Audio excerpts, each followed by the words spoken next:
अस्सलामुअलैकुम and welcome back to my channel learning with Hadiya. आज हम करेंगे लेसन नंबर 24। वही डिसोसिएटिव डिसऑर्डर्स का कंटिन्यूड ही पार्ट आ रहा है। तो सबसे पहले देख लेते हैं डीपर्सनलाइजेशन और डी रियलाइजेशन डिसऑर्डर। जो कि डीपर्सनलाइजेशन क्या होता है कि जो भी इंसान होता है, जो भी डिसोसिएटिव डिसऑर्डर का डिसोसिएट, सबसे पहले क्या कहते हैं कि वो अपने आप को separate to get separated from reality.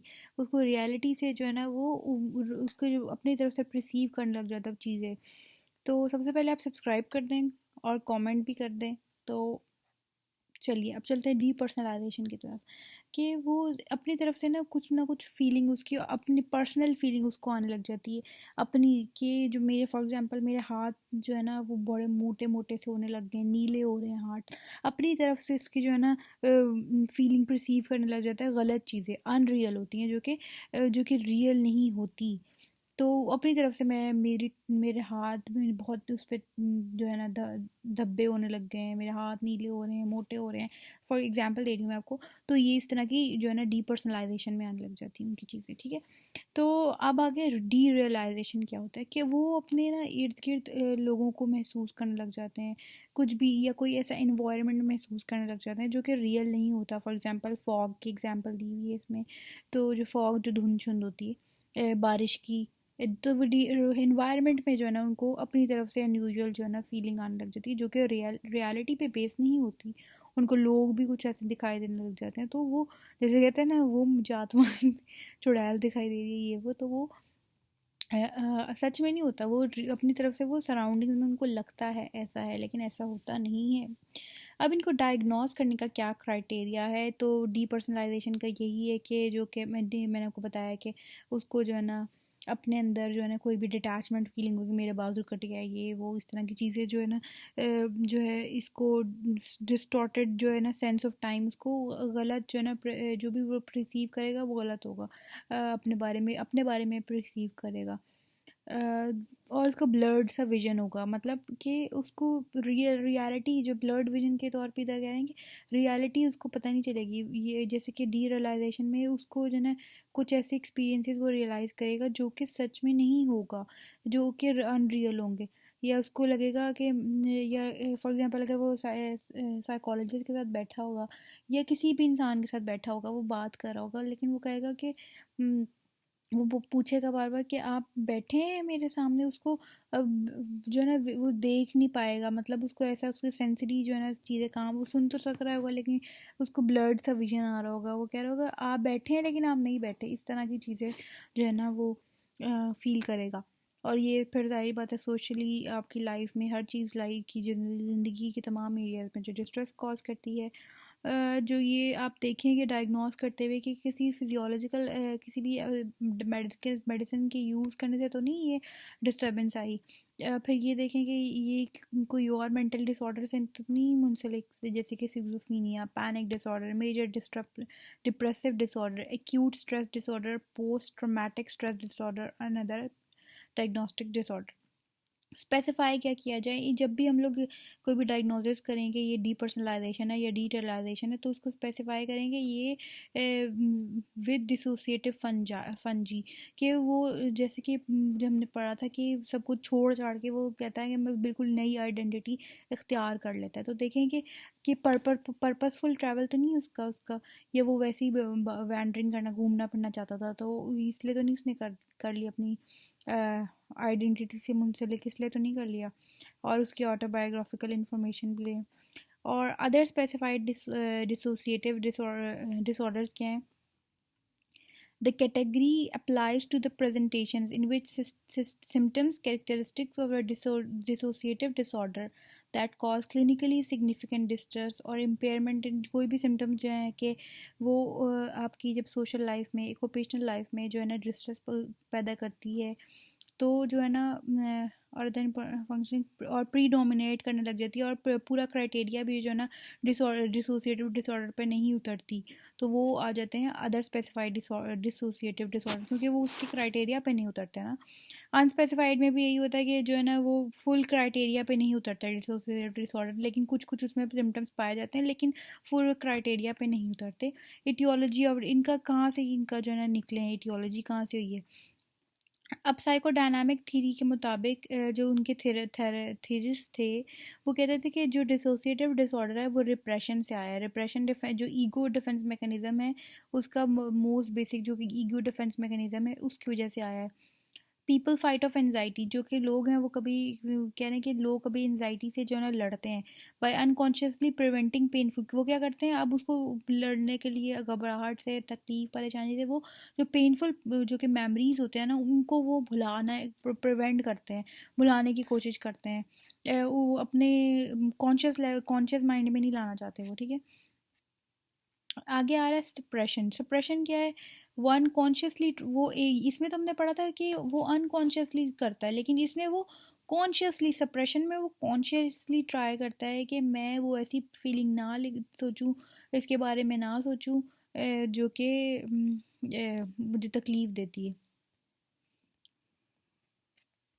आगे dissociative amnesia is a single episode of massive depression. Dissociative in psychodynamic view, dissociative amnesia क्या है, मैसिव डिप्रेशन का जो है ना एपिसोड है। मैसिव डिप्रेशन जब भी वो अनकॉन्शियसली, डिप्रेशन क्या है, अनकॉन्शियसली जब भी वो, ये देखें हमने ऊपर पढ़ा है ना इधर, अनकॉन्शियसली किसी भी चीज़ को जो प्रिवेंट करता है, जो कि जिसको पेन देती है, तो वो डिप्रेशन में आती है। मैं बार बार इसलिए रिपीट करती हूँ ताकि आपको साथ साथ याद हो जाए। इसमें जो इंसान होता है वो ही ब्लॉक कर देता है मेमोरी, जो भी उसको अपसेट करती है, पेन देती है।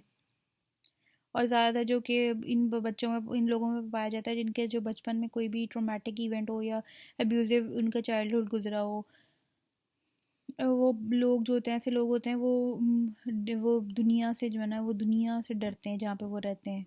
और टेक फ्लाइट मतलब कि वो दूसरा दूसरा जो है ना इंसान अपनी आइडेंटिटी बदल देते हैं। इसमें रहना नहीं पसंद करती उसमें आइडेंटिटी में, और वो समझते हैं कि मैं दूसरी आइडेंटिटी बदल लूँगा तो मैं ज़्यादा सेफ़र हूँगा। और आगे है बिहेवियरल थीरी। बिहेवियरल थीरी में क्या कहते हैं कि ये जो है ना रिस्पॉन्स जो है ना लर्नड है थ्रू ऑपरेंट कंडीशनिंग। ये डिसोसिएटिव डिसऑर्डर जो है ऑपरेंट कंडीशनिंग के थ्रू जो है ना कि लर्न किया गया है। जब भी वो क्या नाम है, किसी भी वो उसी सिचुएशन में जब भी वो वापस आते हैं, तो वो फिर से वही वही बिहेवियर करते हैं। There is nothing unconscious, but the individual does not want to register anything via memory process. कह रहे हैं कुछ भी अनकॉन्शियस नहीं होता, लेकिन जो इंडिविजुअल होता है वो कुछ भी रजिस्टर नहीं करना चाहता है अपने मेमोरी में। ये जो है इसमें क्या कहते हैं, who experience a traumatic event में लेटर फाइंड टेम्पररी रिलीफ, वो टेम्पररी रिलीफ फाइंड कर देते हैं इसकी वजह से। जब भी वो अपनी पर्सनालिटी चेंज करते हैं या कुछ भी करते हैं, जैसे कि हमने रिप्रेशन किया उसमें, सॉरी, डीपर्सनलाइजेशन और रियलाइजेशन में हमने पढ़ा है। आगे क्या था, वो ऐसे करते हैं, री करते हैं अपने भूलने के एक्ट को, बार बार दोहराते रहते हैं। और ऐसा वो चीज़ें ऐसे लर्न करते हैं कि हम लोग अवेयर ना हो, लेकिन वो सीख जाते हैं। Learn without being aware that they are learning that such acts help them. Sorry, मैं कहना चाह रही थी कि जो है ना वो लर्न, जैसे कि कहते हैं ना कि वो कुछ भूलने की कोशिश करते हैं। जैसे कि ऊपर हमने पढ़ा है, कॉन्शियसली या अनकॉन्शियसली वो करते हैं कि वो हम लोगों के पास वो जो है ना पेनफुल एक्ट ना आए, तो वो दोबारा दोबारा वही ना री करते हैं वो उसको। बड़ा जैसे हम लोग टीचर प्रैक्टिस करने के लिए देती है ना, तो वो प्रैक्टिस करते हैं उसको कि हम लोग इसको ना भूल जाएं, वो भूलने के एक्ट को प्रैक्टिस करते हैं।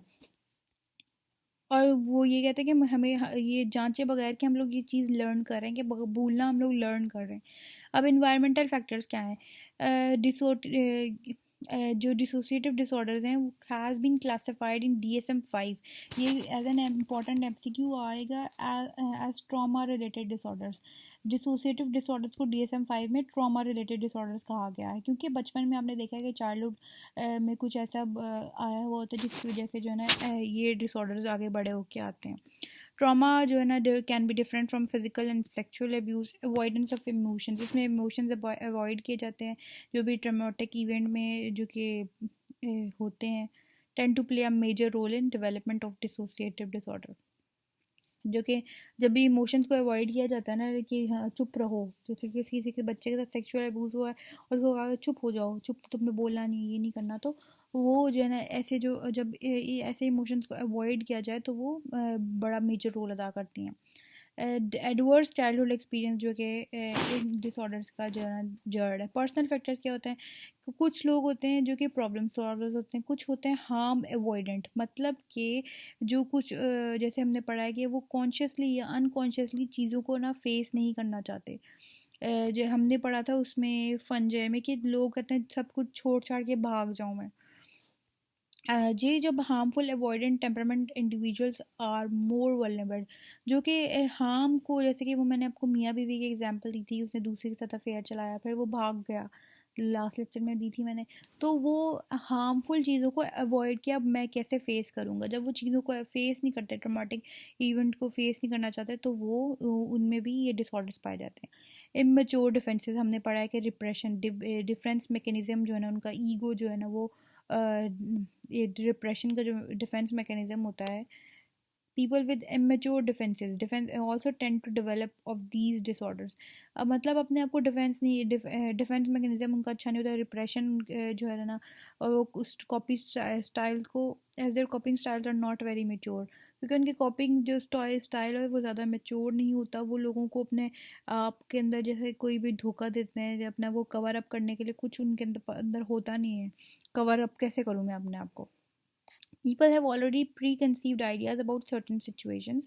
Thus, cognition disconnection and overconnection schema also lead to the avoidance. So, physiological factors क्या हैं? जो several physiological stresses and conflicts in an individual's life also predisposes him to ये सा कि कुछ stresses या होते हैं या conflicts होते हैं किसी भी ज़िंदगी में जो कि वो भी रोल अदा करते हैं। तो ये हम लोगों ने डिसोसिएट और डिसऑर्डर ख़त्म कर लिया है। मिलते हैं नेक्स्ट लेक्चर में, तब तक के लिए टेक केयर, अल्लाह हाफिज़।